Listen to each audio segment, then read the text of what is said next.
Under a sky full of far-off stars, the road to Coyote Pass was long and deserted, traveling through the barren landscape of Arizona. The familiar area that Janelle had once imagined would be home to all of them was illuminated by the headlights of her SUV, which pierced the night. Dust had long since replaced that dream. As she got closer to the property, she gripped the wheel more tightly. Meri sat silently next to her, her arms folded across her chest, her face impassive. She appeared much more worn out than she already was when the gentle glow from the dashboard bounced off her face. Meri mumbled. She changed the locks, to end the silence. Janelle laughed. Of course she did. As Janelle pulled up just outside the entrance to the property, the gravel crunched under the tires. As she killed the engine, anxiety was high in the air. Neither woman moved for a long time. They simply gazed at the gloomy home situated on the property that had once been given to them all. Meri breathed out slowly. Are we acting on this? With a determined look in her blue eyes, Janelle turned to face her. Hey, hello, everybody. Welcome back to my channel TLC Flicks. Make sure to give this video a thumbs up. Let's dive into the latest drama. It's finished already. The court made a decision. Robyn isn't allowed to have it all. Meri nodded, but her expression was still tight. This was not merely a court case. It was the terrible conclusion of years of deceit, manipulation, and broken promises. The night air felt cool against their skin as they got out of the automobile. As they walked toward the home, their boots crunched on the parched ground. Inside, the lights were still on, and the windows were glowing warmly. Robyn Brown was observing from behind those windows. Robyn was behind the curtain, her knuckles whitened from the force of her fingers holding the fabric. She watched Janelle and Meri come closer, her heart thumping in her chest. She said under her breath, "They actually came," as bile rose in her throat. She reached for her phone, her hands shaking. All day, Cody had failed to respond to her texts. Perhaps he had also finally deserted her. No, he refused. Still, she pressed the phone firmly against her ear and called his number. Once it rang. Twice. She whispered, "Come on, Cody," as she paced the living room. The ringing ceased. A pause. Then, "Robyn," Cody said in a worn-out, scratchy voice. "They're here," she said frantically. "Meri and Janelle. They are attempting to seize the land. You must arrive right now."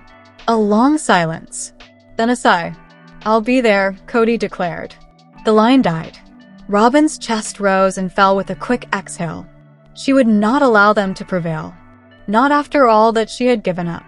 She watched as Janelle and Meri came to a halt just beyond the gate and turned back toward the glass. Then, down the road came another set of headlights. Cody was on his way. When Janelle watched Cody's pickup roll to a stop behind them, she folded her arms. "Great," she whispered to herself. "Here comes the coward." Slowly, Cody went outside, the headlights' faint illumination casting shadows over his face. His trademark assurance had given way to fatigue, and his once thick curls had become thinner. He glanced between the three women while shoving his hands into his pockets. It was Meri who spoke first. "You are aware that the court decided in our favor, Cody. Robyn does not own this land." "It was never." Cody let out a sigh. "This is not something I want to do tonight." Janelle laughed. "Unfortunately, we won't depart till she does." Robyn rushed onto the porch as the house's front door flew open. Her look was a mixture of despair and rage, and her eyes were wide.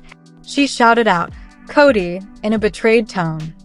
"You're supposed to be on my side." Cody looked at her, his expression opaque. "Just listen to them, Robyn." She tightened her jaw. "Listen to them? What do you mean?"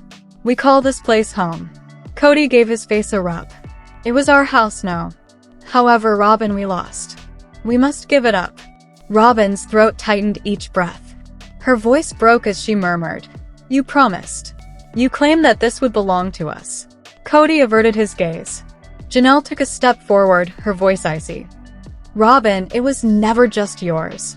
The remarks were like a slap in the face. Then, the night was interrupted by a rapid burst of blue and red lights. Behind Cody's vehicle, a police cruiser arrived, its tires kicking up dust as it stopped. Two officers in uniform emerged, their expressions hard yet impartial. Robyn felt her heart race. First to arrive was the taller officer. After adjusting his belt, he looked at Robyn and then at the other three women. He continued, "Ms. Brown," in a tone that he had studied, "we have a court order for you to vacate this property." Robyn gave a fierce shake of her head. "No. This is my house." The cop did not recoil. "You have until dawn to depart in peace. We will be compelled to delete you if you don't comply." Meri and Janelle stared silently. They didn't want this to happen, but they weren't going to back down. Now Robyn turned to Cody and begged. She urged, "Say something. You know this isn't fair." Cody paused. His mouth opened as though he wished to protect her, to remind her that their ruined marriage and dashed hopes were of no concern to the law.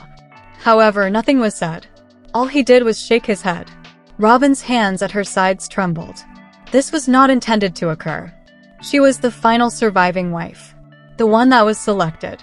That had meant stability, security, and a future with Cody, she had thought. However, he was no longer battling for her either. And she realized for the first time that she had lost. The cop let out a sigh. "Do we need to call in backup, Ms. Brown?" The danger was obvious. Robyn's tears clouded her eyesight. Everything was disappearing, including the house, the acreage, and the aspirations she and Cody had created. After what seemed like a lifetime, she turned away and swallowed the knot in her throat. She retreated inside without saying anything else. The door squeaked closed. There was a deep, protracted silence. The lights within the house suddenly started to go out one by one, and there's more. Although Sister Wives Season 20 hasn't been officially approved yet, it will probably be shortly.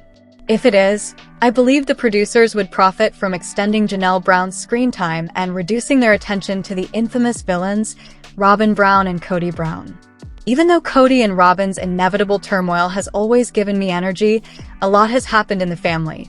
So perhaps it's time to turn the spotlight to a courageous mother who has been incredibly strong, graceful, and honest since losing her cherished son, Garrison Brown.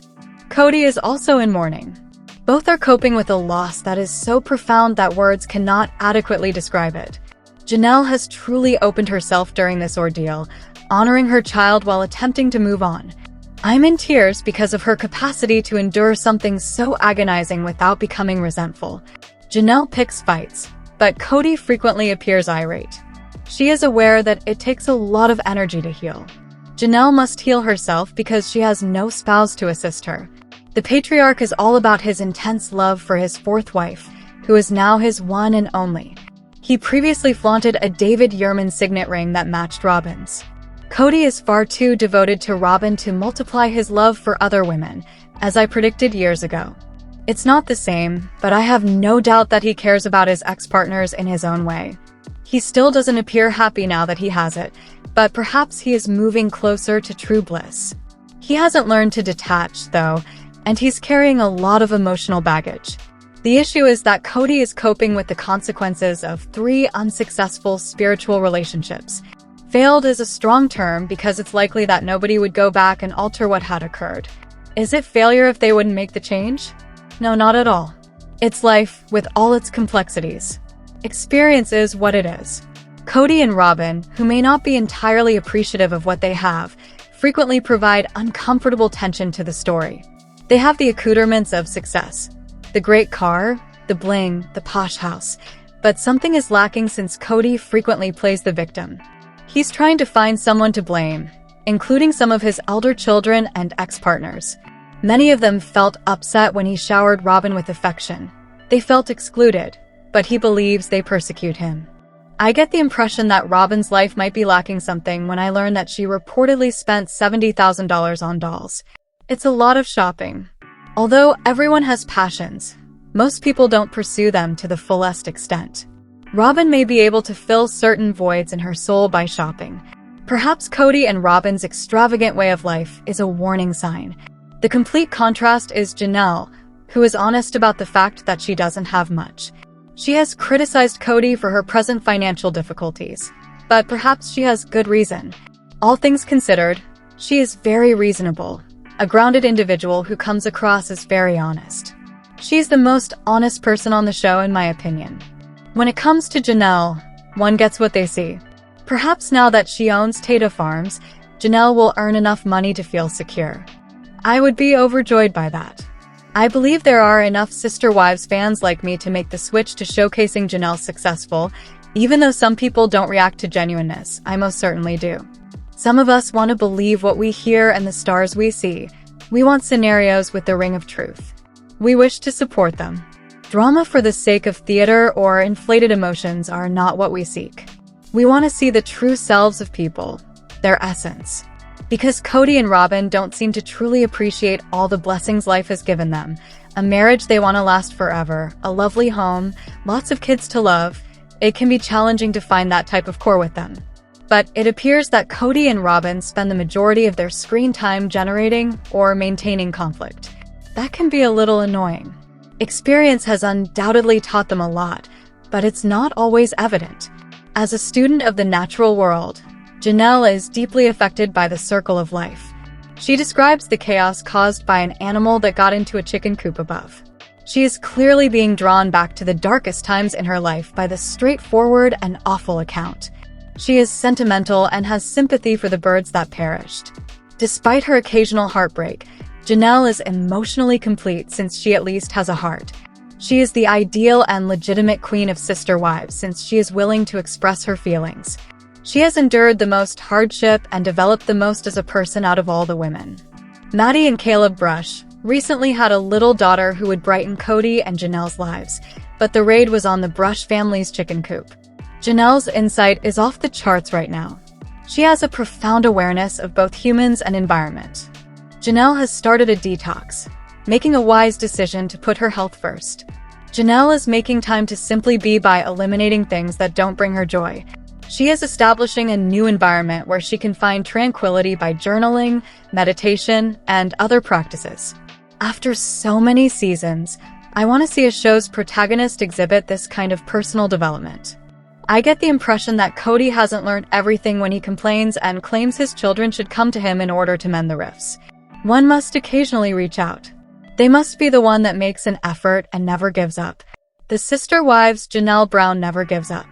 The troubled first wife of Sister Wives Meri Brown posted a meme on Facebook about finding someone obsessed with her, demonstrating her sense of humor about her life after splitting from Cody Brown and the rest of the Brown family. Meri was the final of Cody's 3 spiritual spouses to depart from him in an exodus that began in 2021, despite being his first legal wife. Since leaving, Meri has moved to Utah to begin a new life, which includes an unexpected housing situation and a suspected new man named Brandon Stone. In addition, the Sister Wives Season 19 actress is starting to update her bed and breakfast. On Facebook, Meri posted a meme that made fun of the idea of never giving up and eventually finding a spouse who is obsessed with her, though perhaps not in the way she believes. One day you'll find someone that's obsessed with you. Most likely, it will be a dog. However, that is the reality. "Haha, I sure love my Zona," was the caption Meri wrote on the photo. In reference to her adorable puppy Zona, she remarked, "Who else has a fur baby enamored with them?" Since Meri broke up with Cody, viewers have learned that she's actually a really humorous person. Meri's individuality and sense of humor were lost in the midst of the commotion while she was married to Cody and the family was raising 14 children. She is indeed very humorous, as evidenced by some of her statements and realizations since parting ways with Cody. Take a look at Meri and her closest pals as they sit and giggle while making crude jokes. Now that she's not with Cody, she can enjoy her goofy, occasionally cheeky sense of humor. Meri's sense of humor is also displayed on social media, as evidenced by the meme she posted about finding someone to be fascinated with her, even if it's her dog, after splitting from Cody. It's been fascinating to see Meri rediscover her identity following her divorce, just like Christine and Janelle Brown did. For a while, all 3 women were happy with their unusual way of life and being mothers and wives. But as Cody started to show more and more preference for Robyn, Janelle, Christine, and Meri had to make a decision. They didn't deserve to be unhappy in their marriages. Therefore, they all had to leave. More power to Meri if she is happy to be a dog mom going forward. It would also be great for her if she wanted to find someone else and share a happy life with them. Meri should follow her happiness no matter what. The important thing is that she is now free to live the life she desires, which is a wonderful thing. Christine Brown, star of Sister Wives, continued to flaunt her happiness in the post-Cody Brown world by revealing that she and her new husband, David Woolley, are taking their healthy lifestyle to the next level. Shortly after Christine left Cody and the rest of the Brown family to start over in Utah, the Sister Wives Season 19 cast members met on a blind date. Christine was convinced that she and David were meant to be, while others thought their brief affair went too quickly. October 2023 marked the couple's marriage. Since then, Christine has built a new life for herself, which she frequently posts on social media to encourage anyone who might be feeling hopeless. Recently, Christine posted a split-shot photo of herself and David on Instagram, showcasing their joint weight loss following the use of Plexus, the product she promotes through multi-level marketing. She and David have shed a total of 65 pounds and are feeling incredible and truly thriving, according to her description, which delves deeper into their path toward a healthy living. Christine hasn't held back from demonstrating why it was the right decision for her to abandon her polygamous way of life. Her smile speaks for itself, and it hasn't stopped gleaming since she summoned the bravery to leave the comforts of home. She can't conceal how content she is with her new life with David. There's more to the two's success than just their health. Many people who feel hopeless in their situation have found hope in Christine. Despite not being the third wife in a polygamous household, individuals may be dissatisfied with other aspects of their existence. Many people get satisfaction in witnessing Christine take the chance and see it pay off. Christine is forging a new path, while Cody and Robyn Brown are still processing the loss of their ostensibly perfect family. In addition to selling Plexus goods, she and David have launched a new company, and in September, Christine will publish her new memoir. She is the epitome of self-centeredness, something she no longer feels bad about. Christine frequently thought about the differences between her marriage to David and her marriage to Cody. The two didn't really have time to do things together like she and David do because Cody had to divide his time between 4 wives and 14 kids. They worked together even to kick their health. It's nice to see Christine really blossom, and it appears that she prefers this kind of relationship to the one she was in before. Let us know in your comments. And stay tuned by subscribing our channel to get more updates like this. Thanks everyone.